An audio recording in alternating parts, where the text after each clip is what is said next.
All right. Let's go to God in prayer. Our Heavenly Father, we're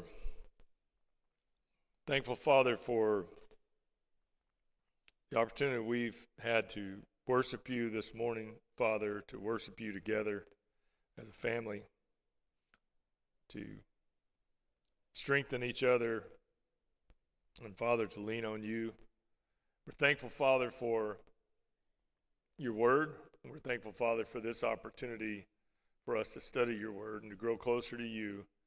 And we pray that throughout our buildings, that in all of our classes, your truth will be taught in love. In Jesus' name, amen. You know, some days when you're EOM, they're like really easy days. You know, it's like, kind of everything's kind of laid back. A lot of people in the church, not a lot of things going on. The last 3 days, we've been a really busy congregation on positive things and on some challenging things. So I apologize for the length of the announcements this morning, but I don't apologize for the anniversaries and such.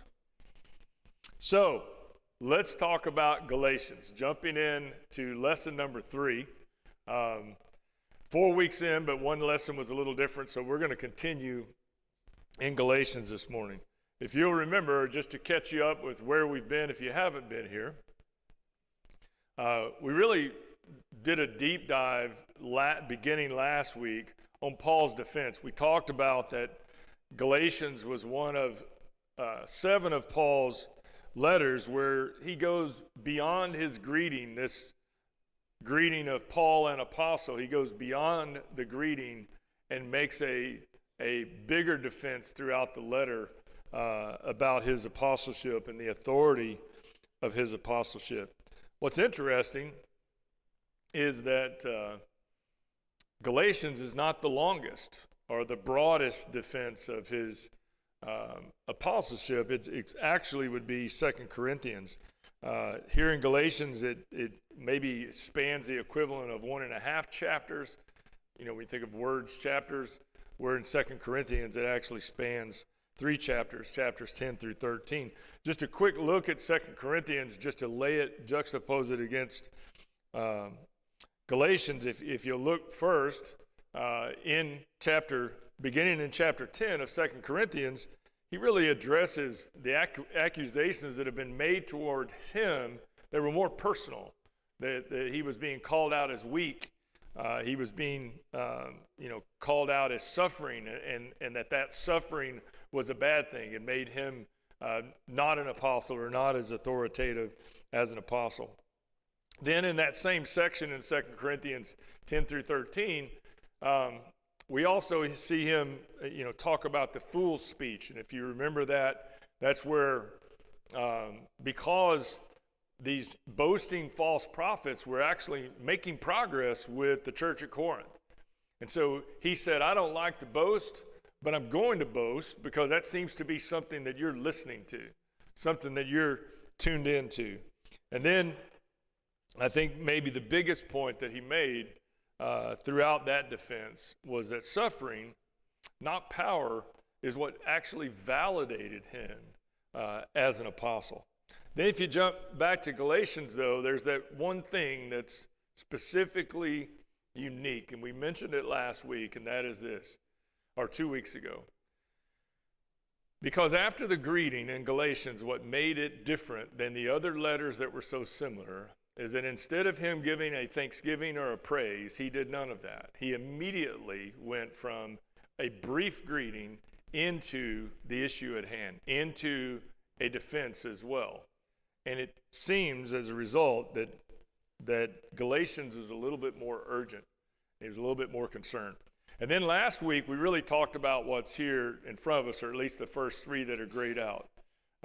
He made 4 main points in making his defense, and we saw 3 of them last week. Number 1, not just that he was an apostle, but that he had apostolic authority, and that's different. And he spent a lot of energy there. We see he kicked it off right at the beginning of chapter 1, right at the beginning of the letter, but he spent time throughout doing that. Number 2 was his gospel, which he knew it wasn't his gospel. I use those words to describe it as compared to those that are trying to get at the churches in Galatia, trying to get them to follow a different gospel, which he said was not even a gospel because it did not follow the gospel that was delivered to him divinely. Then number 3, that he was and is not commissioned or led by the Jerusalem apostles. Now, we're going to talk about that because that actually continues in chapter 2. But it was very important for them, in his eyes, to realize that maybe the disconnect, the independence between him and Jerusalem, because, or likely, those Judaizing teachers were constantly referencing back to Jerusalem, and he was simply standing independently say, I am an apostle with that authority, and I received the gospel divinely. I'm not being led by Jerusalem, because I'm not sure that when he wrote this letter that he knew exactly everything that was being said, maybe even about him in Jerusalem. He knew parts of that, and we'll see that as we get a little further into some notes here in the chapter. But there's more to come between him and Jerusalem. And we find in chapter 2, and you'll see that in a moment, that things were fine really between them, but the Judaizers seem to be using that distance between him and them to stir up an issue. And he, in essence, was calling out that it didn't exist. And then number 4, and we'll talk about that a little bit more today, is that his authority, his apostleship, was actually recognized by the other apostles. And he gets to that after making some pretty direct claims on other things.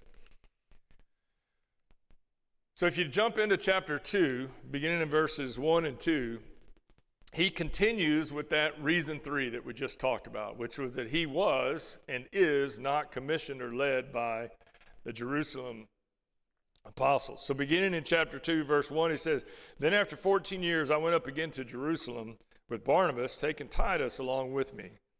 And I went up because of a revelation and set before them, though privately before those who seemed influential, the gospel that I proclaim among the Gentiles, in order to make sure that I was not running or had not run in vain.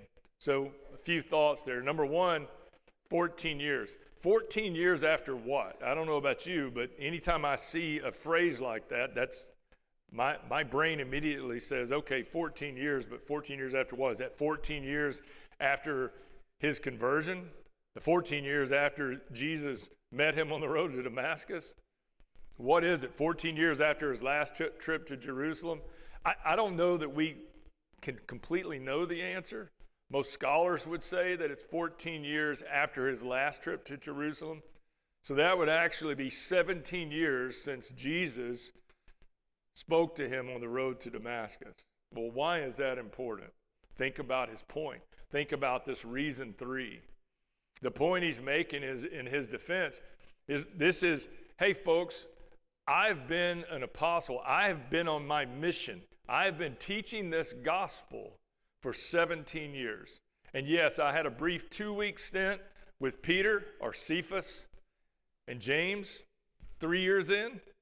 And then there was another 14 years that went by before I really interacted with these apostles in Jerusalem. I'm independent. My gospel, the gospel I'm teaching, is divine and comes from above. Second point I thought that was worth noting here was how he said, though privately. And I love how it says, though privately before those who seemed influential, is how he calls it out. And I think here what's worthwhile is that intentions matter. I actually went to a deal last September in Manford, Oklahoma. It's called Beside Still Waters. And Ken Jones was speaking there, and he actually talked a lot about intentionality, and that's kind of a buzzword today. I actually like intentionality. I don't like most buzzwords because I get really tired of them really fast. But this particular one, you see this in Paul. Paul, if there's one thing about Paul, Paul was in the details. Peter could sometimes, as you know, react first and then think about it. Paul was very intentional about not only what he did, but what he said. And I think here, this is him being exactly both what he did and what he said. So he said to them, he said, hey, though privately I met with those who seemed to be influential. He wanted them to know that that's true, so they would realize that he, though independent, was not against the apostles in Jerusalem. He was not against the church. It's the Lord's church, and he's not looking to create challenges. So he was very thoughtful about how he did it. At the same time, he still is very firm in his message. And then you'll see the other note I have there in response to Revelation. And that's him just continuing to say, look, what I have here is divine. And that has continued. That's not just one moment in time. If you were to look at Acts 11, verses 27 through 30, that's really where I think, we don't know for sure, but I think that's where you see where this visit would fall, this 17 years later. It says, in those days the prophets came from Jerusalem to Antioch, and one of them named Agabus stood up and showed by the Spirit that there was going to be a great famine throughout all the world, which also happened in the days of Claudius Caesar. Then the disciples, each according to his ability, determined to send relief to the brethren dwelling in Judea. And this they also did, and sent it to the elders by the hands of Barnabas and Saul. I think that's the trip that was there. Then, there's one more point. If you notice that last phrase, he said, I did this in order to make sure that I was not running or had not run in vain. Now, just at a glimpse, if you look at that, you might say, he's like, well, I'm checking with them to make sure what I'm teaching is right. That's not what he's saying. What he's saying is, look, I'm independent. I want the church to grow. I want the Jerusalem apostles to do their great work where they're focused and the mission they've been given. But I went there. Part of the reason I went there was because I don't need them coming behind me and tearing things down. That's what I think it is. I think Paul's saying, listen, it's good for us to have unity. It's good for us to care about each other. It's good for us to support our individual missions. You'll see as we get into what he says to Peter in just a few verses from now that, he calls out what Peter's focus was. So I don't think this was him saying, I needed to go check with them. Matter of fact, we know it wasn't. He was just being clear that it was also good, though, that they do well with each other. Then the next verse, verses 3 through 5. I put this title up there, and I have to admit that this is true, and I don't want to distract from the class, but every time I see the word freedom or I hear the word freedom, I'm reminded of one thing, and it's Jim Fisher at his daughter's wedding 20 years ago or so, holding his arm up in there and screaming out freedom. Now, I don't know if anybody else was there for that, but I can't help but think that every time. And he was really loud when he screamed that out. So sorry about that, Jim. I just want to mention it to you one more time. I still remember. All right. Actually, freedom, the central theme of this letter. The central theme of the letter. Where Paul's going after he finishes his defense is really going to be about freedom. And we see that in these next three verses. So number one. Number two, my apologies, he actually went to Jerusalem on this matter. The matter he's talking about is the whole reason that he went. I think that Jerusalem that was just mentioned in the last verse was actually Paul, as he's going here in verses 3 through 5, that's the whole reason that he went. He didn't just go for solidarity. He went because of this issue, and we see it play out. And then he opens here, brilliantly, by the way, with, but even Titus. And I also don't think that Titus accidentally, I don't think Paul just was like, well, hey, Titus, why don't you come on and go to Jerusalem with us? I think Paul very intentionally sought Titus out and said, Titus, well, I want you to come to Jerusalem with us. Because one of two things was going to happen with Titus being with Paul in Jerusalem. One of two things. Either one, there was going to be an issue when they got to Jerusalem because some of the Christian leadership in Jerusalem, if they started wanting to have Titus circumcised, that was going to bring the problem to a head. And it was going to create that opportunity for Paul to either do some teaching, some correcting, or some separation. Or number two, he brought Titus with him because as long as it was okay in Jerusalem, well, that was going to be a message to go back to the Judaizing teachers. Because Paul was seeing this in the churches he was involved with throughout. This was not an issue just in the churches of Galatia. So he opens up by saying, but even Titus, who was with me, was not forced to be circumcised, though he was a Greek. Yet because of false brothers secretly brought in, who slipped in to spy out our freedom that we have in Christ Jesus. And you can see the note that I have there. He said to spy out our freedom. Notice that little word, our. Paul was maybe not, or it seems not by the way he talked, a really eloquent speaker. But Paul was a deep, deep writer who understood what even the smallest of words mean. When you use the word our, or when Paul does it here, it basically stops an argument. Our is one of those words where if you're talking to someone and you're trying to get them on your side, you're wanting them to be a part of a cause, you use the word our. You want to distance somebody? Use the word them. But Paul here very specifically used our because our is a bridge. It's hey, this matters to me, but it also really matters to you. And he says, in essence, we're in this together. So he says, these brothers secretly brought in to spy out our freedom that we have in Christ Jesus. And then you can see the last part, which I thought was really neat as well. Because for Paul, who's so formal, so often so formal, in this setting, this time around, he doesn't seem quite as formal. He seems to be speaking a language that's a little more common at the time. In the last phrase, he says, so to them, we did not yield in submission even for a moment. Even for a moment. Why? To preserve the gospel's truth. And if I were to pin that out differently, he basically said, we didn't give in even for a heartbeat because your salvation is too important. Your salvation. You notice he used those two words, our and your. Those are two of the most magical words. If we care, if the church cares about those around us, we won't say I, we won't say my, and we won't say them, and we won't say they. We'll say our and your, or ours and us. And if we spend our energy doing that, we create a bridge and an opportunity to bring others to him. And that's exactly what Paul was doing here. The next one, I couldn't think of a title for this slide, so I just said exclamation point. I should have just put the exclamation point. So let's see what he says. He says, and from those who seem to be influential. You notice that's twice that he's done that? Where he said they seem to be influential. Once again, very intentional by Paul. In other words, he's not saying these are those who are influential. They are given this responsibility. They are empowered to lead in the way that they lead. He's saying they seem to be influential, which means others are listening to them.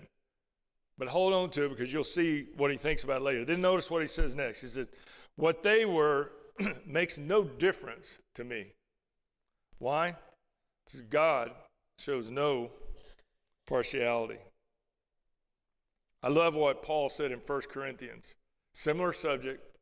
Wanting everybody to understand the same thing. 1 Corinthians 3, 5 through 7. What then is Apollos? What is Paul? Servants through whom you've believed. Servants through whom you believe. As the Lord assigned to each. I planted, Apollos watered, and God gave the growth. So neither he who plants or he who waters is anything, but only God who gives the growth. Then he keeps going, and I would say, I should have mentioned this. You notice where he said, it makes no difference to me. I don't think he was trying to be rude, by the way. I think he was just simply making a point in the defense. He said, hey, I'm neither impressed nor intimidated. They're just fine, and I'm rooting for them.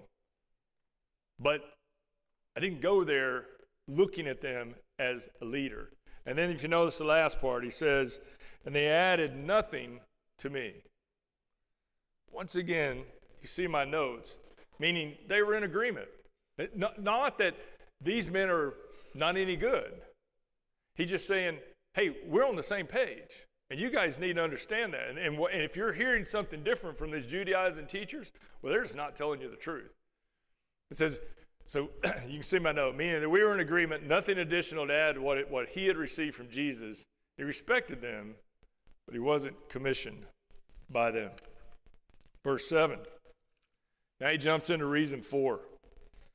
His authority and his apostleship was recognized by the other apostles as well. Because notice how he opens.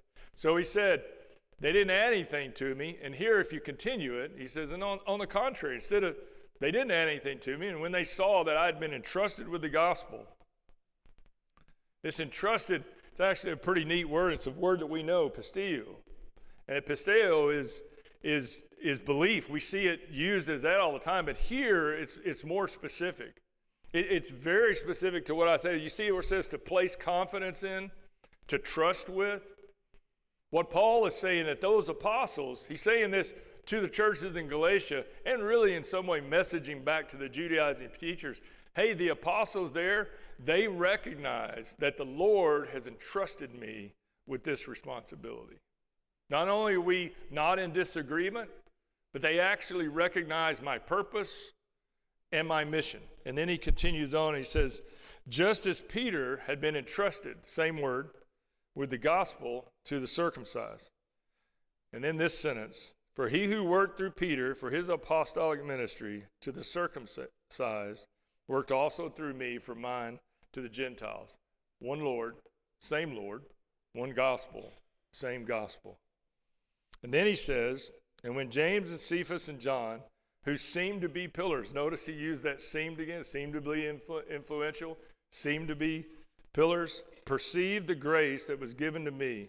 And this perceive is gnosko, which simply means recognize. Recognize. When these pillars recognize his apostleship, then they gave the right hand of fellowship. You ever wonder what the right hand of fellowship is? I've heard a lot of discussions about that in my life kind of growing up.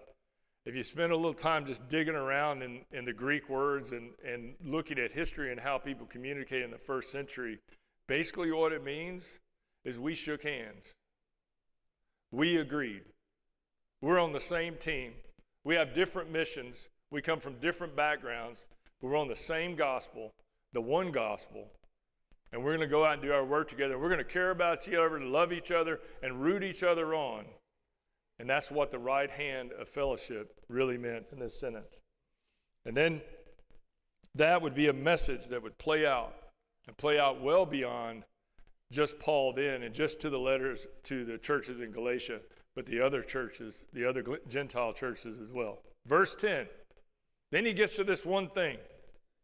He says, only they ask us to remember the poor, the very thing I was eager to do. I put a note there, remember the poor, the in quotations, because that's a broad word. The poor is a very broad word, particularly at that time in that geography. But it seems like this was more likely specific to the poor saints in Jerusalem. And that the Gentile churches, the apostles in Jerusalem were encouraging Paul to encourage the Gentile churches to not forget the poor saints there in Jerusalem. Why?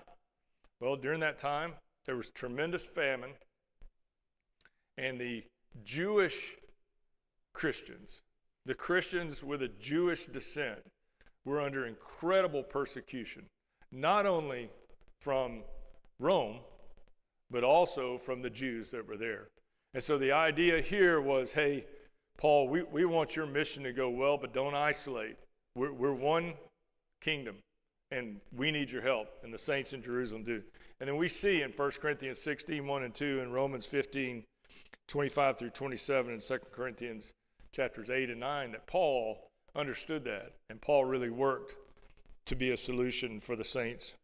If you read Romans 15, 25 through 27, it says, at present, however, I'm going to Jerusalem, bringing aid to the saints.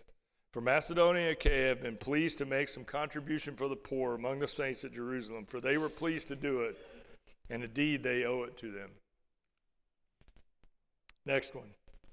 I realize this is a curious title, so you'll just have to hang in there to figure out why I have this title on the slide. Verse 11.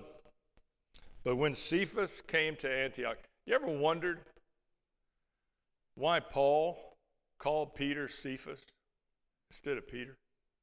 You notice how many times just in this chapter that he's done it?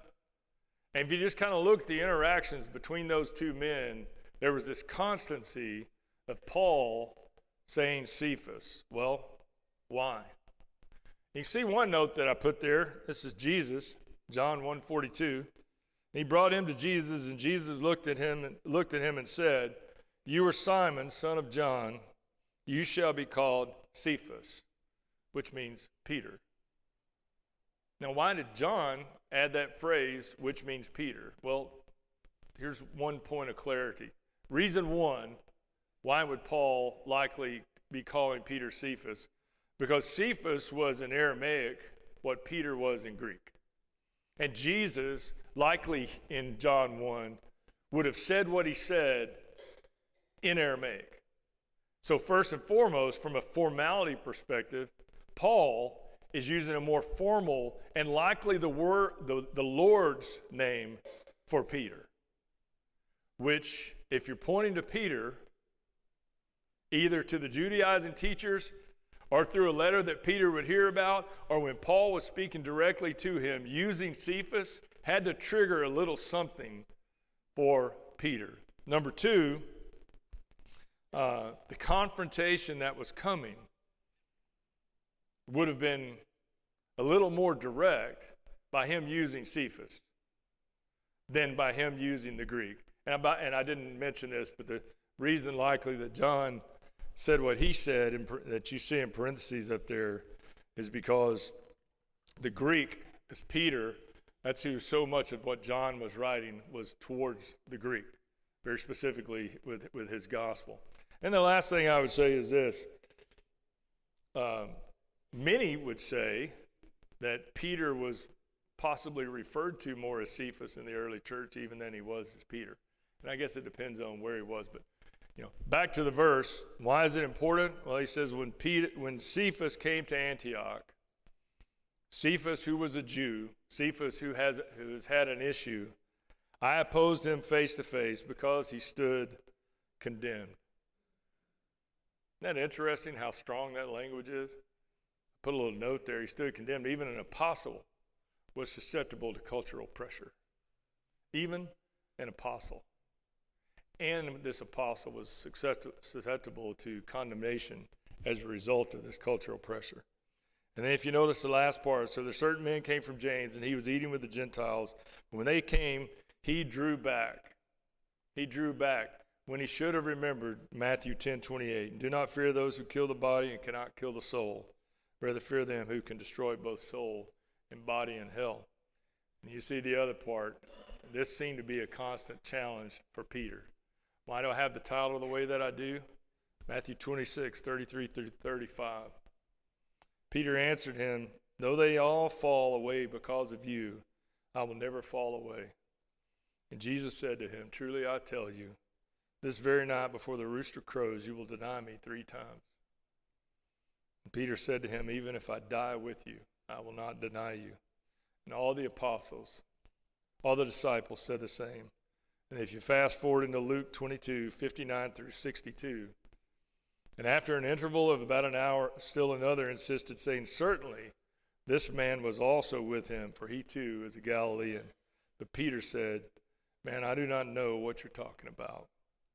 And immediately while he was speaking, the rooster crowed. And the Lord turned and looked at Peter. And Peter remembered the Lord saying how he had said to him, before the rooster crows today, you will deny me 3 times. And he went out and wept bitterly. Peter struggled with what other people wanted to see him doing. Peter cared often too much about pressure from other people. As much as he loved Jesus, as much as he loved the church, and as much as he poured into it, it wasn't just when he denied Jesus 3 times. Paul had to snap him to it right here in Galatians. And Paul lays that out to the church of Galatians because Peter had a struggle with that. A whole different sermon or lesson that could be done on that. Then you get to the next part, verse 13.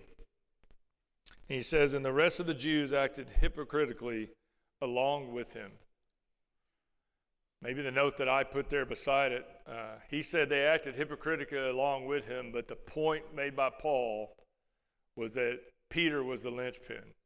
Peter was the domino that when Peter fell, that the rest followed with him, including Barnabas, and led many others away. He said, but when I saw that their conduct was not in step with the truth of the gospel, not in step with the core of the gospel, for God so loved the world that he gave his only begotten Son, that whosoever, any and all, whosoever would believe on him would not perish but have everlasting life. The core of the gospel, Peter didn't act in a way that was whosoever would believe, and neither did the others, the hypocrites that followed him. And then he says, and I said to Cephas before them all, if you, though a Jew, live like a Gentile and not like a Jew, how can you force the Gentiles to live like Jews? You can see my note. If you, though a Jew, live like a Gentile, hey, Peter, you eat bacon. Hey, Peter, before these visitors showed up, you acted one way, and now you're acting different as if you keep all the laws of the Jews and you don't. Your hypocrisy is hurting the church, and your hypocrisy can condemn you. That was his message. Matthew 6:1. Be aware of practicing your righteousness before other people in order to be seen by them, for then you will have no reward from your Father who is in heaven. We've got about 8 more minutes left, and I've got a lot to cover, so we're going to move there. But I had a kickoff for this slide. I just want to mention it. Paul did something that's very rare. It was very rare in the first century, and I would say it's very rare today. Not through boasting, because Paul was not haughty. He was very, very humble. Paul said, imitate me. Paul said, if you want to see Jesus, watch my life. Watch my actions. Study me as much as you want. Dig in as much as you want. You realize how dangerous that is? I mean, you've got to be really on target if you're asking a bunch of people to watch your life. Well, Paul was willing to do that. As a matter of fact, in 5 of his letters, he said, be imitators of me. 1 Corinthians 11:1, 1 Corinthians 4:16, Philippians 3:17, 1 Thessalonians 1:6, and 2 Thessalonians 3:7. What I said last week, what Paul was doing here in this defense, it wasn't just making a defense. And these aren't just flyover verses for us. He was actually teaching and instructing by what he said. And if they were listening in, they weren't just hearing the message he was giving, they were giving a lesson of their own, something to cause them to behave differently. And I would say the same thing for us. And there are 4. And I am going to move relatively quickly.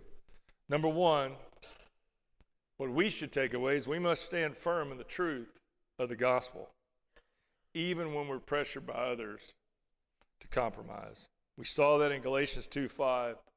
James 8:31 and 32 says, so Jesus said to the Jews who had believed in him, if you abide in my word, you are truly my disciples. And you will know the truth, and truth will set you free. There's another side to that. There's a basement to that. If you don't abide in my word. Abiding in my word means knowing my word and following my word and not compromising on my word. And we saw a very similar statement in Jude 3. If I were to simplify what's on the top, or the first learning we could get here, if we're imitating Paul from his defense, which is, it'd be this: be gentle with people, but unshakable in truth. And maybe said another way, guard the gospel like our life depends on it, because it does. Second, what we can see from Paul's defense is that God shows no partiality. Paul said that in verse 6. Well, that goes way back. That's been God's message from the beginning. 1 Samuel 16:7 says, man looks on the outward appearance, but the Lord looks on the heart. In other words, outward appearance, it doesn't matter what nationality, it doesn't matter any of those things, social status. The Lord looks at the heart, and that Lord has always looked at the heart.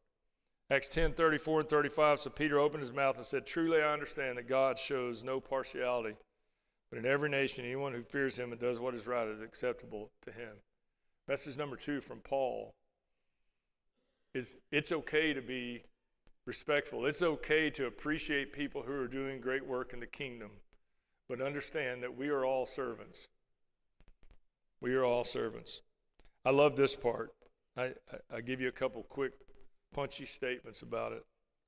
If I were to say it differently, God doesn't need your platform. He just needs your obedience. God's lens sees deeper, and it's probably time that we cleaned ours. Number 3, the genuine gospel always includes caring for the poor. I mentioned it here what I heard from Harold Shank at a meeting last year in September. And if you spend much time digging around in the history of the church in the United States, if you spend much time digging around there, what you would find is those two things that always go hand in hand: his word and his mercy. And we see that in Paul's message here in verse 10. It says, "Only that they ask us to remember the poor, the very thing that I was eager to do." James 1:27, "Pure and undefiled religion before God the Father is this: visit the orphans and widows in their affliction, and to keep oneself unspotted from the world." Isn't it funny which one was mentioned first? The one that's mentioned first, that's a heart thing. Keeping ourselves unspotted from the world, certainly there's heart there. But if we don't have the heart for others, we're never going to accomplish the second piece. Matthew 25:31 through 46, you know what that says, but there Jesus simply said, hey, if you did it to the least of these or you didn't do it to the least of these, then I know where you are, and I know what you are. And then 1 John 3:18, "Little children, let us not live in word or talk, but in deed and truth." So if I were to say it a little differently, the gospel doesn't just fill pews. It should fill empty stomachs. If you don't hear anything else I say today, listen to this one. Caring for others isn't extra credit. It's not extra credit. It's gospel living. Last thing we see in Paul's message here. In 2:13 through 14, our actions must be consistent with the message we preach. When Paul says, "Intimate me," there's no stronger statement there in all of this defense. And if we're clean, if people can really watch us, then we're not hypocrites, but we can quickly become hypocrites. Jesus spent so much time talking about this. Matthew 23:2 through 3, "The scribes and the Pharisees sit on Moses' seat. So do and observe whatever they tell you to do," because at the time the law of Moses was in place. He said, but not the works that they do, for they preach, but do not practice. Luke 6:46, "Why do you call me Lord, Lord, and I do what I tell you to do?" And even Peter, though it took him a while to get it, got it. So keep your conduct among the Gentiles honorable. And really that's so they can see and glorify him. They have an opportunity on that day to be saved. So if I were to summarize the last piece, I would say it this way. If your walk doesn't match your words, the world won't listen. Don't let your life shout over your message. And finally, if the label says Jesus, but the life says otherwise, people walk away confused. I'll leave you with this quote on the screen. The gospel is not just a message we defend. It's a life that we must live. Paul understood that. He cared deeply about it. He spent his time teaching that. We show the world that Jesus alone is enough and that all people matter and that grace really changes everything. Hey, it's not a shameful thing to be wonderfully pleased about the power of grace. We need to appreciate grace. And what Paul was dealing with here were people who were adding to. They were overcomplicating the gospel to the point they got to a different gospel. And he was just trying to get them to understand that, hey, this isn't really about that. It's really about Jesus. And if he hadn't died for you, then you would never be with God. Next week, we get into that pivot point. We go from biographical, Paul making his defense, to theology. And Paul really focuses on this question. And it's what he spends the rest of the letter focused on. How is anyone made right with God? Well, to answer it, first you have to realize that you're not right with God.